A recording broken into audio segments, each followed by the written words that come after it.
Again, people, this is a video mainly for the people that we used to hang around with at Dunnikier Estate, but some people might find it interesting. So what we're going to do is we're going to take a wee walk through the woods in Dunnikier, directly at the back of the estate, to find an old camping ground that we used to hang around. Now, I'm not going to mention any names because some people might get frowned upon for the actions that we used to participate in back there. But the people that were involved will know who we're talking about. So, on we'll go. Now, the back of here will have changed quite a bit. I've not been back here for quite a while, but they built houses. So I know the houses are there, but I've not been along here since they built the houses. And before these paths were built, you used to actually have to cut through the woods. Because one of the paths was here, but this one was a relatively new one at the time. When they first built it, it only went so far along and then stopped at some trees and then continued on after the trees. So there's about 100 yards of these trees that have been kind of cut in through the middle, and through the middle it was all these puddles and boggy, marshy ground. So we had went around it the first time I had found it, and on the way back decided, nah, we'll cut through it, take the shorter route and go through the middle. So we were navigating past all the puddles, and one of my friends was splashing through the puddles and saying, "Hello guys, see? Not even that deep." At which point the front wheel of his bike disappeared into one of these puddles and threw him off the bike, head first into a puddle. Needless to say, being really caring, good friends that we were all creasing ourselves laughing. And for the fire that we used to build, there had been a big embankment there, and before the hayfields, and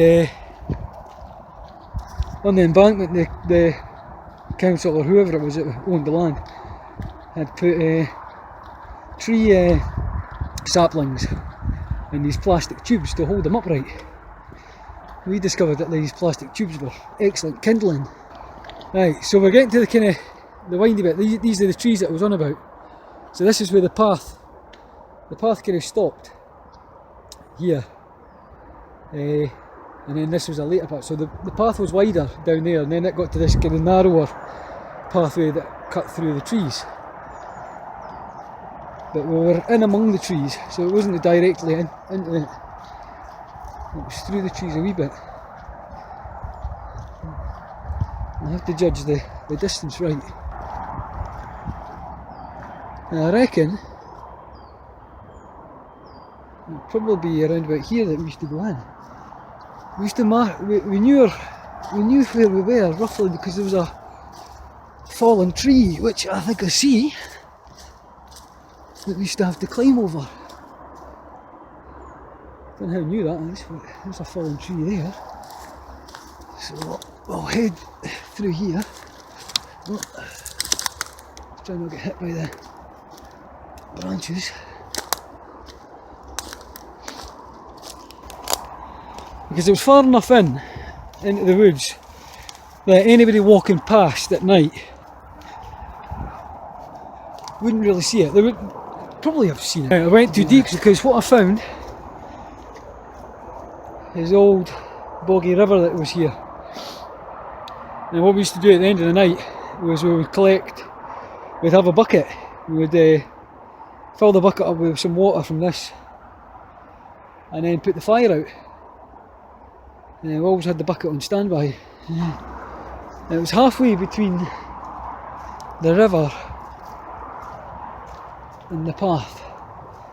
So, whoa. This was the original path that people used to take when we cut through the woods.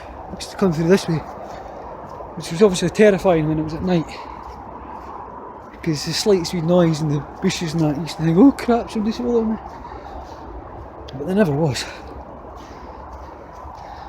because we were the only idiots that used to roam around here. And so I'm going to go cut back in.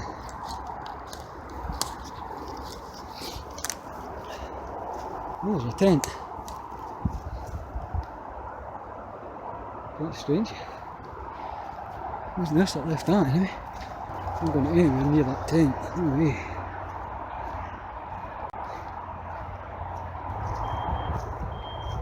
Oh, wait, what's this?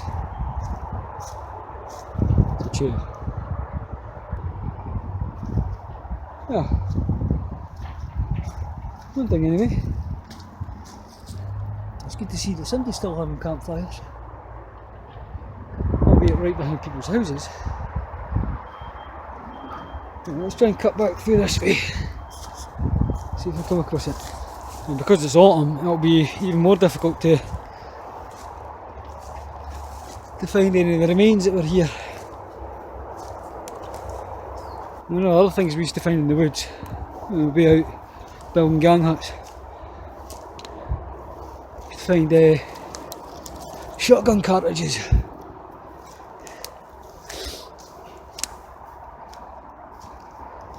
I know there was a couple of trees that had a platform nailed onto it.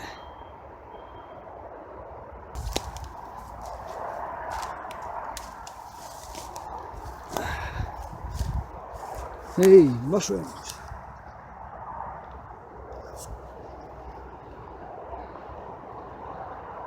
No, sorry guys, I'm going to have to give up. I can't find it.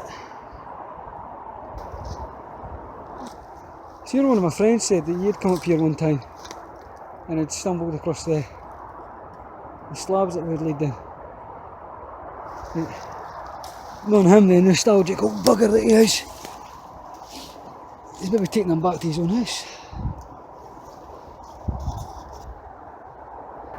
Right, so I found it. As impossible as I thought it would be. Cut back in, a wee bit further back than I went before, and found it. So in this kind of area, this clearing here, down there in the undergrowth, as impossible as I thought it would be to find it. Here we have the slabs that we had we put down in the ground, and then we surrounded it by logs. There's a couple of them still, bits of it remaining, and this is probably, you can feel it under my foot here. This has been one of the logs which is rotting away. You can actually see the outline where we used to have the logs, to be honest. But I mean, 16 years of decomposing, it's kind of, they went back into the earth. But so we had around there would be the logs, and then I think there was one that used to sit there that we would sit on, and I'm sure there was another one across there. We had a bucket on standby. It wasn't even a pail, it was a bucket for keeping concrete or something like that, and it was one of the ones that you would get from a building supply company, mortar mix in it or something, and we would take that to the river, and the river was up there, and we'd fill it up with water, and then take it back across to the campfire and put the fire out before heading back. Obviously some other people over the years have dumped stuff as well. Now looking at it now, I mean, you were probably able to see the fire from the dual carriageway, because you can see the cars going past just now, but none of the houses were there, so this was just totally in the middle of the wilderness.